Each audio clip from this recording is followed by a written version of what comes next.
कन्नौज से भारतीय जनता पार्टी के प्रत्याशी सुब्रत पाठक जी हमारे साथ बातचीत के लिए मौजूद हैं।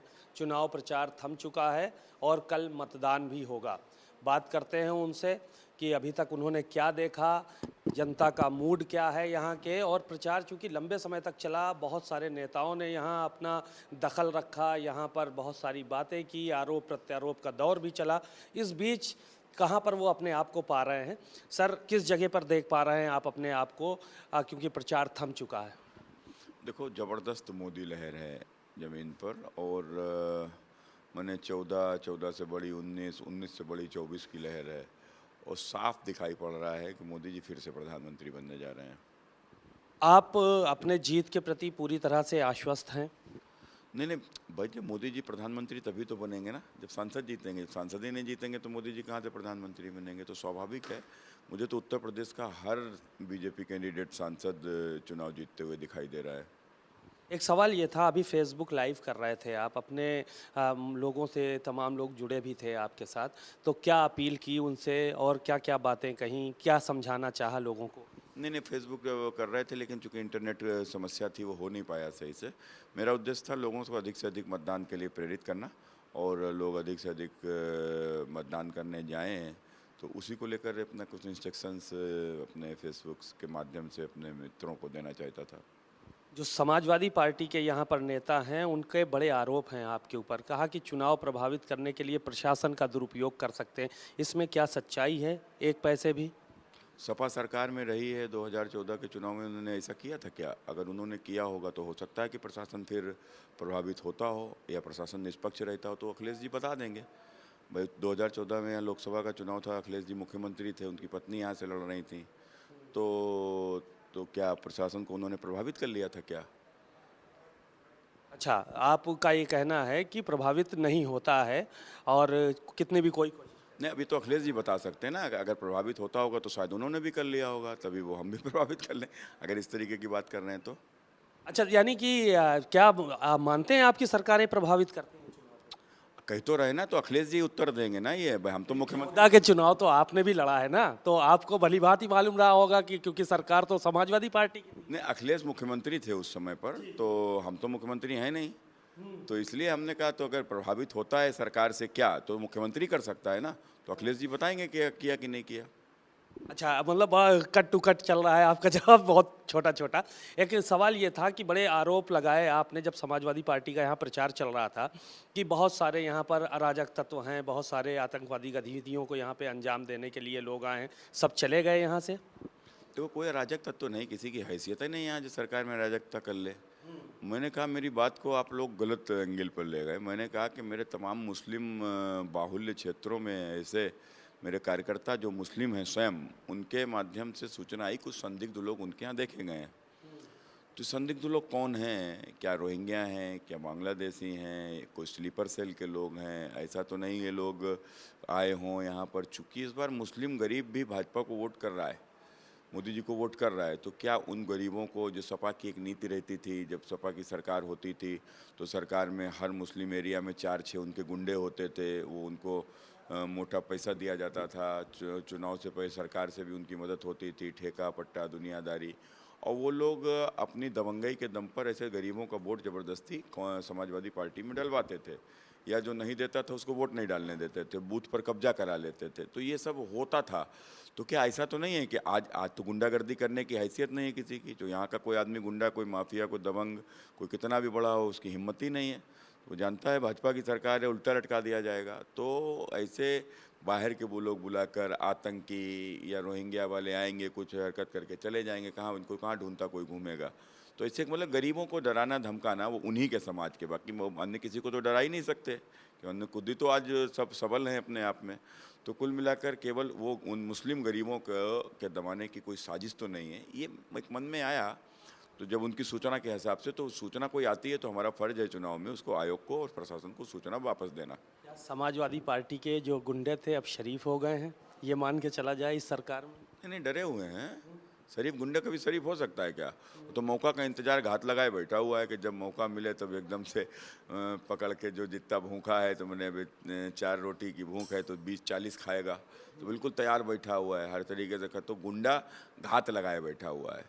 और इसीलिए कि वो हर बार उसका चुनाव में, जैसे मैंने विधानसभा का चुनाव था, अब होता है ना कि उन्हें 10 तारीख के बाद आने दो, देखेंगे 10 के बाद सरकार आने दो, उनको लग रहा है सरकार बनी जा रही है, हम सब लूट लेंगे।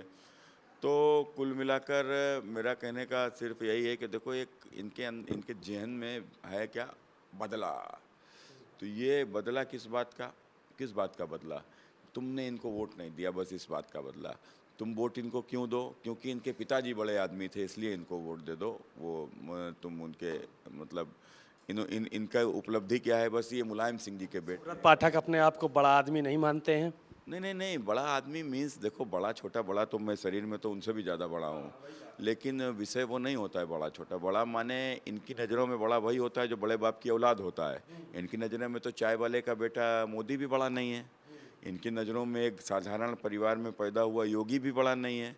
तो मैं तो बहुत ही तुच्छ आदमी हूँ, ठीक है ना। तो ये अब भाई, ये चूँकि विशेष हैं, ये चूँकि मुलायम सिंह जी के लड़के हैं, राहुल गांधी परिवार में जन्म लिए, तो दो ही विशेष हैं, बाकी सब तो तुच्छ लोग हैं देश में भैया। सुब्रत पाठक चाहे भले गरीब घर में जन्म लिए हों, लेकिन अपने दम पे वो बड़े आदमी हो गए हैं, कन्नौज के लोग ऐसा मानते हैं। क्या सुब्रत पाठक भी मानते हैं कि नहीं मानते इस बात को? नहीं, देखिए, मैं साधारण परिवार में पैदा हुआ, मैं गरीब परिवार में पैदा नहीं हुआ। और हाँ, इतना ज़रूर है कि मैंने अपनी पूरी तन्मयता से अपने क्षेत्र के गरीबों की सेवा की है, उनको न्याय मिले उसको लेकर लड़ाई लड़ी है। और एक भी कोई मेरे गरीब कमज़ोर के साथ में यदि कोई भी अन्याय करता है तो मुझे इतना दुख होता है जैसे कोई मेरे साथ अन्याय कर रहा है। और ये सब यदि नहीं होता तो मैं तो राजनीति में भैया होता ही नहीं, मैं तो स्वयं व्यापारी था, व्यापार कर रहा था। इनकी गुंडागर्दी, इनकी आतंकवादी सोच, इनकी दबंगई की मानसिकता और इनकी घोर सांप्रदायिकता, यही सब तो थी जो मुझे राजनीति में लेकर आई। ये आपने कल एक बयान, आपका वहाँ पर मैं था, केशव मौर्य के साथ आप मंच साझा कर रहे थे, आपने कहा डिम्पल यादव को हरा के मज़ा आया कि नहीं आया, और मज़ा लेना चाहते हो तो अखिलेश यादव को हराओगे कि नहीं हराओगे। तो ये मज़े वाली क्या बात है? मज़ा वाली बात यह है कि देखो, आप उत्तर प्रदेश में एक मूवी चल रही है। पुराने ज़माने में हम लोग बचपन में पिक्चर देखते थे ना, तो पिक्चर होता था कि एक टाइम होता था जिसमें एक जो विलन होता था, विलन का राज होता था।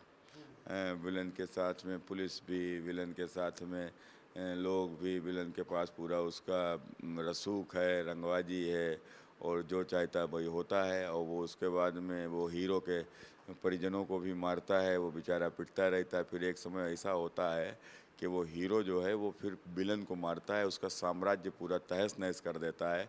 और जो पुलिस कभी विलन के पीछे खड़ी होती थी, वो पुलिस ही विलन को पीटने लगती है। तो आप देखो वो स्थिति क्या होती है, वो स्थिति होती है जनता ताली बजाती है, ठीक है ना।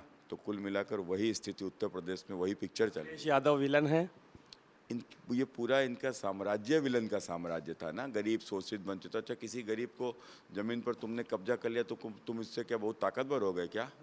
तुम सरकार की ताकत के ऊपर तो कोई भी गुंडागर्दी कर सकता है, तो तुम सरकार की ताकत के ऊपर गुंडागर्दी करते रहे और सांप्रदायिकता को बढ़ावा देते रहे, तो कुल मिलाकर कहीं ना कहीं एक पर्टिकुलर समाज विशेष को नीचा दिखाते रहे। तो उन सब चीज़ों से तुमको लगता है कि तुम बहुत बड़े ताकत में आ गए हो, गुंडा हो गए हो। तो सरकार, अब जब सरकार वही होती है, ठीक है, जब आपकी सरकार थी तो वही पुलिस गुंडों के पीछे चलती थी। आज तुम्हारी सरकार नहीं है तो वही पुलिस, आज गुंडा साला बिल में घुसा, ढूंढने नहीं मिलता है, कहाँ के ऊपर दिखता नहीं है, अदृश्य प्राणी हो गया है वो, बिल्कुल डायनासोर टाइप का।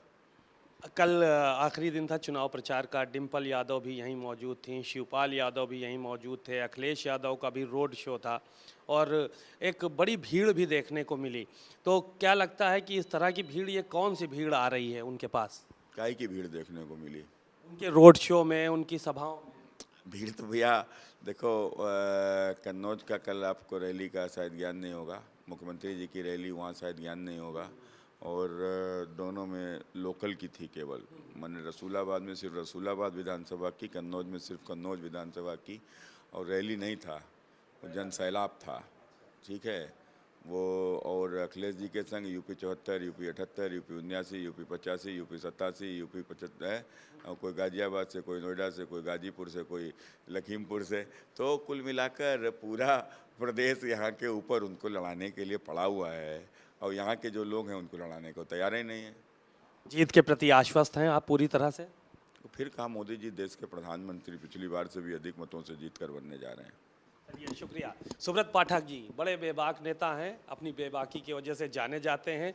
बहुत ही सवालों को बहुत ही बेबाकी के साथ जवाब भी देते हैं और उनका यही कहना है कि अब जो सरकारें हैं वो अपना काम कर रही हैं, लेकिन इस बार जो चुनाव हो रहा है वो मोदी जी के चेहरे पे हो रहा है और मोदी जी को देश के लोग प्रधानमंत्री बनाने जा रहे हैं।